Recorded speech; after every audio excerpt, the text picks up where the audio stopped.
हमको सस्ती शिक्षा देनी है और सर्वसुलभ शिक्षा देनी है। जैसा कि एसपीआरडी पब्लिक स्कूल के नाम से ही इसका मोटो ही है कि शिक्षा नवीन और संस्कार प्राचीन। कि मैं इलाहाबाद विश्वविद्यालय से एमए एलएलबी किया और कंपटीशन की तैयारी किया, उसमें नहीं सफल हुआ तो मैं वकालत पेशे में आ गया। चूँकि वकालत पेशा भी सार्वजनिक काम है, नेतागिरी भी सार्वजनिक काम है और शिक्षा की महत्ता को देखते हुए हमने शिक्षा के क्षेत्र में कदम रखा। एक नेता हो चाहे एक वकील हो, ये दोनों बहुत व्यापक रूप से अपने जिम्मेदारी का निर्वहन करते हैं। क्योंकि नेतागिरी का क्षेत्र भी व्यापक है, वकालत का भी क्षेत्र व्यापक है, इसलिए मैं जानता हूँ कि ये दोनों में तालमेल बनाते हुए मैं इस विद्यालय को सुचारू रूप से चलाऊंगा। पूरी पढ़ाई इंग्लिश मीडियम में ही कराएंगे, लेकिन साथ ही साथ चूँकि हिंदी हमारी मातृभाषा है, हिंदी का जानना, हिंदी का ज्ञान हर बच्चों के लिए आवश्यक है, तो हम हिंदी पर भी उतना ही जोर देंगे जितना कि इंग्लिश पर देंगे। कि हम कम से कम फीस 1000 मात्र महीना फीस और 8000 एडमिशन फीस, 11,000 रुपया में हम एडमिशन लेंगे, 3000 महीना अप्रैल मई जून और 8000 एडमिशन। इसलिए मैं पूरे साल का 20,000 का ही हमारा पैकेज है। नमस्कार, मैं अनन्या मिश्रा और आप देख रहे हैं जनता जंक्शन न्यूज। इस वक्त हमारे साथ राकेश राम त्रिपाठी जी मौजूद हैं और हम आपको बता दें कि इस वक्त राकेश राम त्रिपाठी जी ने अपना एक स्कूल खोला है जिसका नाम है एसपीआरडी पब्लिक स्कूल। जी हाँ, एसपीआरडी पब्लिक स्कूल इनके स्कूल का नाम है। और हम सबसे पहले ये बात बता दें कि राकेश राम त्रिपाठी जी पेशे से एक वकील हैं और कांग्रेस पार्टी के वरिष्ठ नेता भी हैं ये। अब हम इनसे ये जानने का प्रयास करेंगे कि नेता और साथ में पेशे से वकील होने के बावजूद ये शिक्षा की तरफ क्यों चले आए, इतना इन्हें क्यों मन किया कि एक स्कूल खोले और एसपीआरडी नाम रखें, एसपीआरडी नाम के पीछे का वजह क्या है, इन्होंने स्कूल क्यों खोला, ये सारी तमाम बातें आज हम राकेश राम त्रिपाठी जी से जानेंगे। तो सबसे पहले सर आपका स्वागत है। बहुत बहुत धन्यवाद। और आपको बधाई होगी, आपने अपना एक स्कूल खुद का खोला है।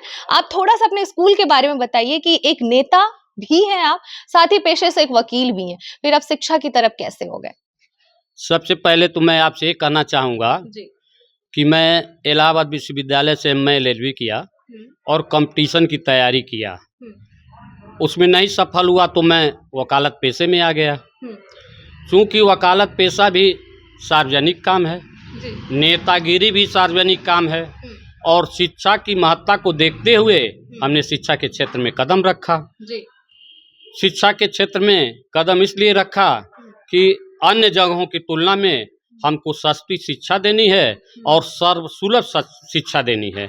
जैसा कि एसपीआरडी पब्लिक स्कूल के नाम से ही इसका मोटो ही है कि शिक्षा नवीन और संस्कार प्राचीन। अच्छा, शिक्षा नवीन और संस्कार प्राचीन। कैसे संस्कार आप देंगे अपने विद्यार्थी? संस्कार में पहले जो गुरुकुल में दिया जाता था, जो गुरु और शिष्य के बीच में संस्कार हुआ करता था, वो मैं संस्कार दूंगा।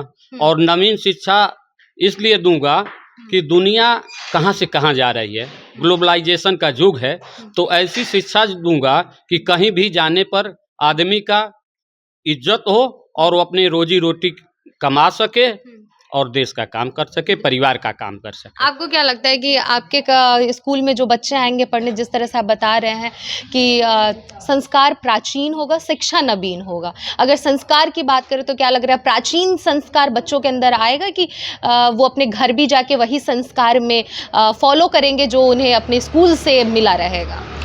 हमारे यहाँ देखिए, चूँकि प्लेवे से नर्सरी, LKG, UKG छोटे बच्चों का विद्यालय है, तो हमारे पास तो बच्चे 3 घंटे रहेंगे।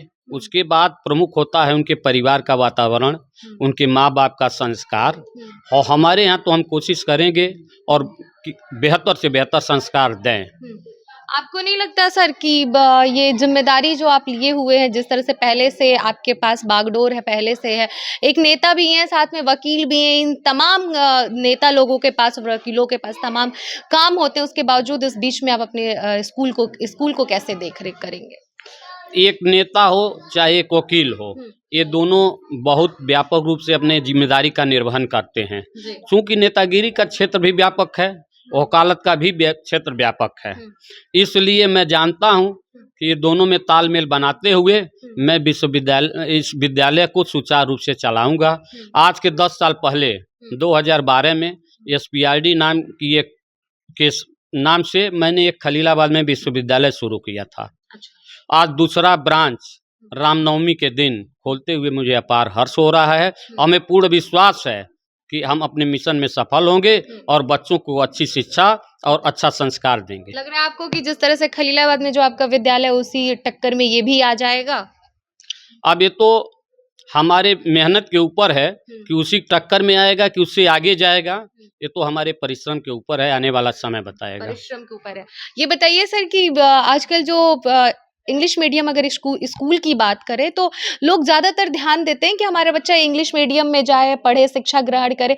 हिंदी की जो अगर महत्व की बात करें तो कहीं ना कहीं वो पीछे छूटता जा रहा है। तो क्या आप अपने स्कूल में हिंदी को महत्व देंगे कि सिर्फ ज़्यादातर इंग्लिश पे फोकस करवाने वाले हैं? नहीं, चूंकि इस समय इंग्लिश का ही माहौल है और इंग्लिश मीडियम का स्कूल है, तो हम तो पूरी पढ़ाई इंग्लिश मीडियम में ही कराएंगे, लेकिन साथ ही साथ चूँकि हिंदी हमारी मातृभाषा है, हिंदी का जानना, हिंदी का ज्ञान हर बच्चों के लिए आवश्यक है। तो हम हिंदी पर भी उतना ही जोर देंगे जितना कि इंग्लिश पर देंगे। इंग्लिश पे देंगे। अब ये बताइए सर कि आपके स्कूल की फीस क्या होगी? क्योंकि अगर फीस की बात की जाए तो शिक्षा अपने भारत की अगर बात की जाए तो शिक्षा में बहुत ज़्यादा मतलब महंगाई है। शिक्षा एक तरह से बहुत ज़्यादा ही महंगाई के चरण सीमा जो होती है वहाँ पे जाके पहुँच रहा है और पैसे की कमी की वजह से कितने सारे लोग शिक्षा नहीं ग्रहण कर पा रहे। कितने सारे माँ बाप अपने बच्चों को, एक ख्वाहिश होती है कि हम अपने बच्चों को इस स्कूल में पढ़ाएं, उस स्कूल में पढ़ाएं, लेकिन वो पैसे की कमी से उस स्कूल में नहीं पढ़ा पाते हैं, अच्छी शिक्षा नहीं दे पाते हैं। तो आपको क्या लग रहा है कि आपके स्कूल का उस लायक फीस है कि बच्चे आएंगे और माँ बाप उसमें सक्षम हो पाएंगे आपका फीस भरने में? अनन्या जी, आपका प्रश्न बहुत ही अच्छा है।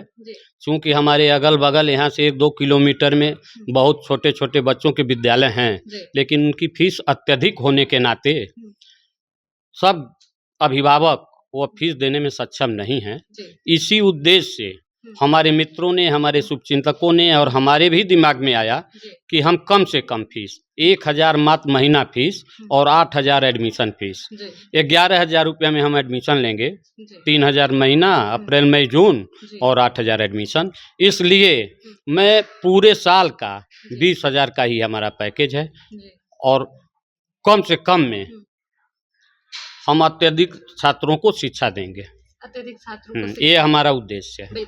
तो ये थे हमारे साथ राकेश राम त्रिपाठी जी, जिन्होंने ये कहा कि वो कम पैसे में अच्छी शिक्षा देंगे बच्चों को और इन्होंने ये भी कहा कि हम नवीन शिक्षा, हाँ, नवीन शिक्षा और प्राचीन संस्कार भी देंगे।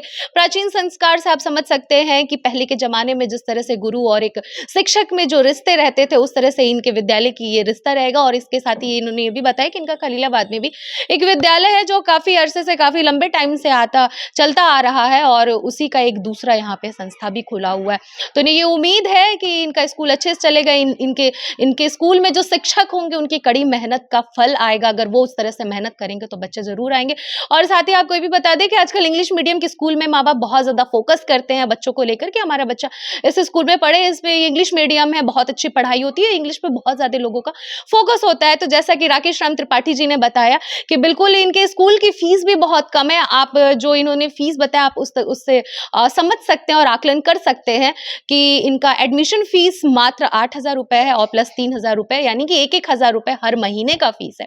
टोटल 11000 रुपए इनका एडमिशन फीस लग रहा है। तो ये किस तरह से और बाकी स्कूल से भी आप कंपेयर कर सकते हैं। आपकी क्या प्रतिक्रिया होगी हमारे दर्शकों की, आप कमेंट बॉक्स में कमेंट करके जरूर बताएं। इसी के साथ मैं अनन्या मिश्रा आपसे विदा लेती हूँ। देखते रहिए जनता जंक्शन न्यूज़। जय हिंद।